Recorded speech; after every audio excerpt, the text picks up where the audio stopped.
Marabout, on s'est donné rendez-vous tout à l'heure pour continuer sur notre sujet, le grand sujet qui est la santé, et qui est d'actualité d'ailleurs. Parce que ces 2 ans passés, on a vécu un traumatisme, et tout ça, ça rentre dans le cadre de la santé, avec les complications de la Big Pharma, l'industrie de la maladie. Et vous aimez toujours dire que l'artémisia, des choses simples, etc. Et donnez-nous des exemples sur des complications de la Big Pharma et l'industrie de la maladie. Tu vois, avec toute l'histoire du Covid, chacun peut se faire son scénario. Hein. On nous a tout dit et son contraire.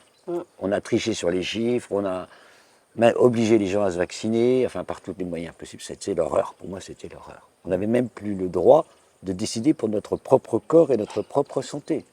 On n'avait plus le droit. C'est énorme, quoi.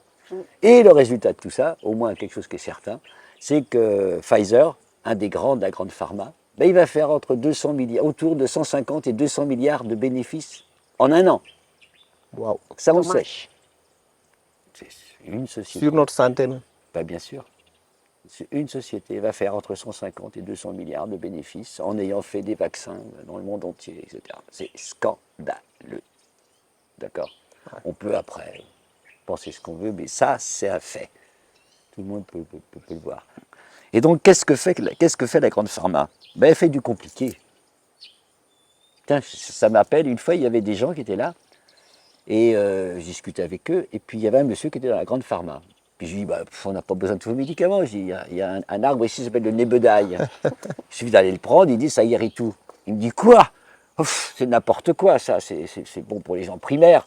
Quand on aura trouvé la molécule, eh bien ça pourrait guérir. Il est cinglé, quoi. Parce qu'en même temps, tu peux prendre une molécule, mais si tu veux, le nébedaille, c'est un ensemble de choses. C'est pas qu'une molécule. Il y a certainement plusieurs éléments dedans qui sont associés ensemble, qui font que c'est bon pour la santé.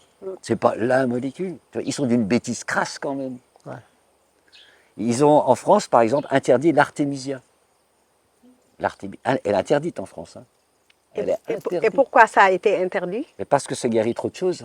Et puis c'est trop simple. Et ils n'allaient pas se remplir les poches. Et voilà. Dommage. L'artémisia, qui est recommandée pour le palu, récemment, c'était au mois d'août, j'ai eu une grippe. Tu vois, j'en avais une l'année dernière. L'année dernière, j'étais resté au lit 2-3 jours. Hein. Puis des grippes avec des courbatures. Cette année, j'ai eu ça. Infusion d'artémisia. J'avais une grande bouteille. Puis dans la journée, je buvais. Je dirais que la grippe, elle est restée assez basse. Tu vois. J'ai pu continuer mon activité. Je la sentais, mais l'artémisia m'a... Et ça l'a freiné, ça a freiné la grippe. Freiné, oui. Et on sait qu'elle est extrêmement bonne aussi pour le palu. Ouais. Tu vois. Donc alors le palu, tu ne peux plus vendre de médicaments, plus de traitements, nanana. J'ai même un ami, Jean-Michel d'ailleurs, qui est là. Eh bien lui, à un moment, il avait un cancer de la prostate, tu vois. Eh bien, il s'est guéri en très peu de temps. Il a refusé la chimie avec l'artémisia, l'aloe vera, des huiles essentielles, et puis aussi une personne qui aime, tu sais, qui a fait des soins, etc. Et il a été guéri en quelques mois, plus de traces. Waouh. Ça existe, tu vois. Mais... Et ça, Marabout Khalis, je dis que on parle du sujet de la santé, mais ça revient toujours sur le point de tout à l'heure, la simplicité. Mais oui. Voilà. Mais oui. Parce que tous les produits qu'on nous propose, on dit niet et on prend les choses simples. On les utilise pour avoir une meilleure santé. Il n'y a pas mieux que ça. Donc disons, on va en avant avec la simplicité. Je vais te donner quelque chose de compliqué, justement, qui était scandaleux. José, tu te souviens de mon ami José? Oui. Bon, il a eu à un moment une infection dans les yeux, tu vois, derrière les yeux, ça c'est un peu... Il a été voir une ophtalmo, une docteure, très machin. Et elle lui a dit à un moment, elle lui a dit, écoute, bon, ça se passe bien, mais là, je voudrais essayer un traitement qui n'est pas encore accepté en France, mais un traitement de pointe pour voir ce que ça donne, pour vous guérir. Ce traitement coûtait 300 000 €. Un traitement à 300 000 €. Trop de khalis, hein. Comment c'est possible d'avoir quelques médicaments à 300 000 €, quoi? C'est quoi ça? Donc c'est pour les riches. Non, mais c'est une connerie d'ailleurs.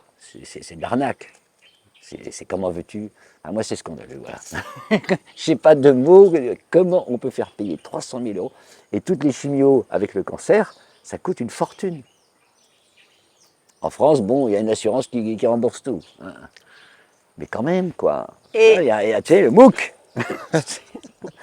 Jamais. Bon, je crois qu'on en a dit beaucoup. On va s'arrêter Et là. Marabout Khalis, Vas-y. je te pose juste une Question. dernière petite question. Aujourd'hui, si on n'est pas bien, si on est malade et on n'a pas de Khalis, Bah oui. comment on va faire? Il faut aller dans la simplicité et prendre des choses qui sont à ta portée de main et qui sont aussi efficaces. Que penses-tu, Mathieu? Moi, je pense que la santé, actuellement, nous devons être vigilants et responsables de notre propre santé. Il faudrait vraiment, vraiment être audacieux pour pouvoir braver toutes ces complications pour sa propre santé. Eh oui, Je pense que c'est l'audace qui peut. l'audace. C'est bon l'audace. L'audace. On en mangerait. Allez, ça sera notre prochaine émission. L'audace. L'audace. Ah.